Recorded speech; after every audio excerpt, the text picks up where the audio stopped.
Welcome to Obstacle Blaster with Jim Atkins. Personal, interpersonal, professional. Blast through life's obstacles toward a better life.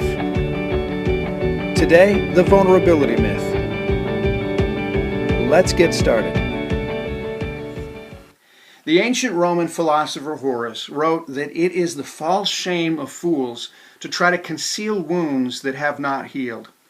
If I advertised a seminar titled How to Forgive and Forget, or How to Move Past Painful Problems from the Past, or How to Overcome Shame and Guilt, how many people do you think would be clamoring to come to such a public gathering? I don't think that very many people would come, because it would be like admitting that issues such as these are current life obstacles. Well, actually, I posed that question to my friends on Facebook, and I was sort of surprised by the response that I got. Virtually all the respondents said that they'd come and they'd bring their friends.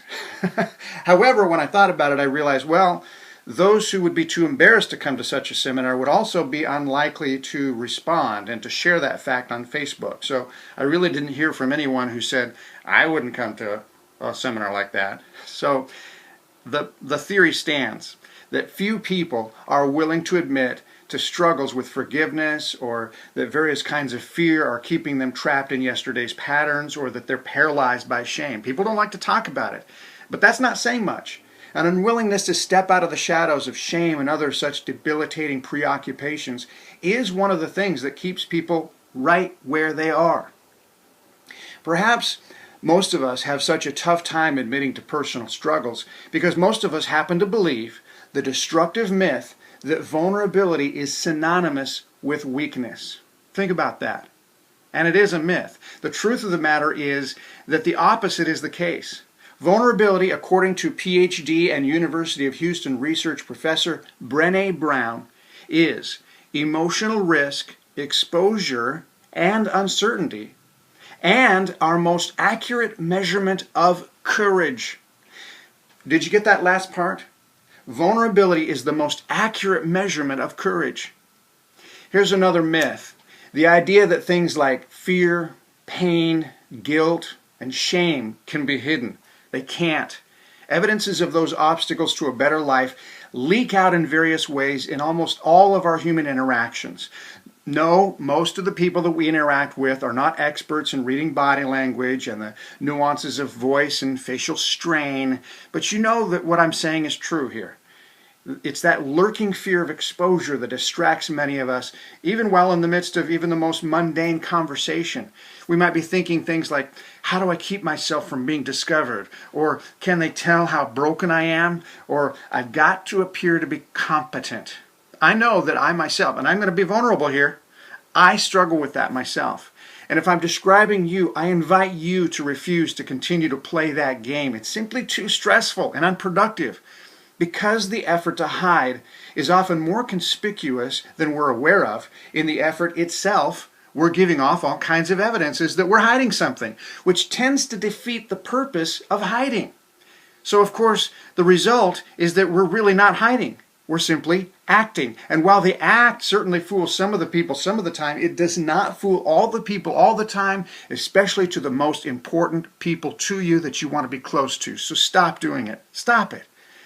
If you're willing to reject the myth that you're able to successfully hide your fears and insecurities, embracing the fact that you're every bit as human as the rest of us, then do the next logical thing. Reject the other myth, the lie that vulnerability is weakness. Being vulnerable isn't weak. It's an admirable exhibition of strength. To risk exposure or rejection or failure is an act of courage. Be willing to acknowledge the existence of scars rather than continuing to try to conceal them. And to do that is to give permission to another person that with you, they're safe in doing the same thing. And that is not only an act of courage, it is an act of pure beauty. So tread softly. This is sacred ground we're talking about. When someone voluntarily pulls back their curtain, do not violate the honor you've been paid. And if you're the one contemplating being vulnerable with another person, simply announce the difficulty of what you're about to share, that it feels risky, but that you believe the person that you're about to reveal yourself to has earned the honor of being given at least some insight into the real you, and then go for it.